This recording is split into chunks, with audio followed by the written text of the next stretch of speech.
Colt Cabana announced this week that his Art of Wrestling podcast is coming to an end after 9 years. He's not ending it right away. He still has some advertiser commitments through the end of the year, and he may be opening a Patreon page, but the podcast is basically coming to an end.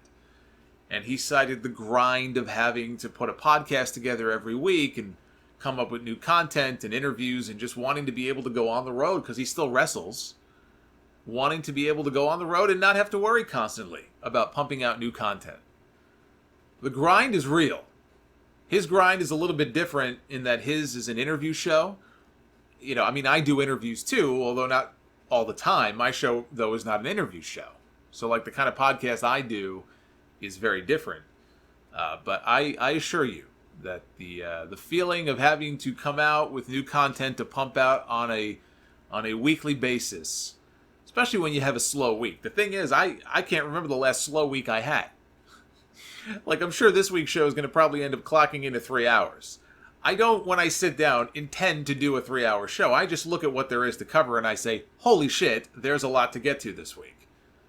And so the last 2 weeks are 3 hours. You could have 2 hours and 45 minutes.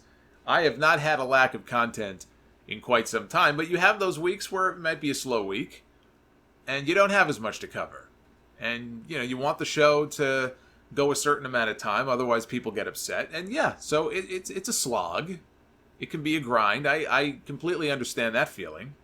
But from what I understand, he's gotten away from that format, and he's been doing more road diary type stuff. But Colt's show, he started it in 2010.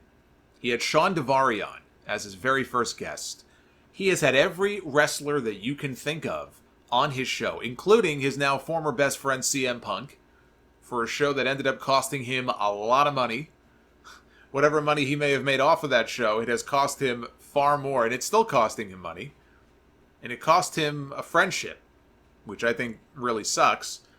But the show gave an outlet to a lot of independent wrestlers and a lot of up-and-coming talent, many of whom now are stars on television, whether it's WWE, Impact, other promotions.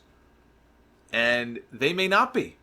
They may not be stars. They may not be on television today, were it not for the exposure that they got from being on Cabana's show. I saw Killian Dane, just as an example. Killian Dane just made his return to NXT this week.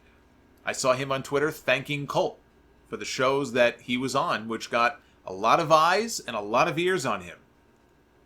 And you could find a lot of other stories like that from other wrestlers. Tommaso Ciampa said something similar.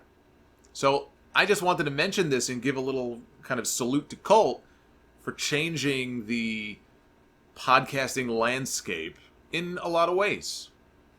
It's kind of weird to think that he started his show after I started mine, just because it feels like his show has been around forever.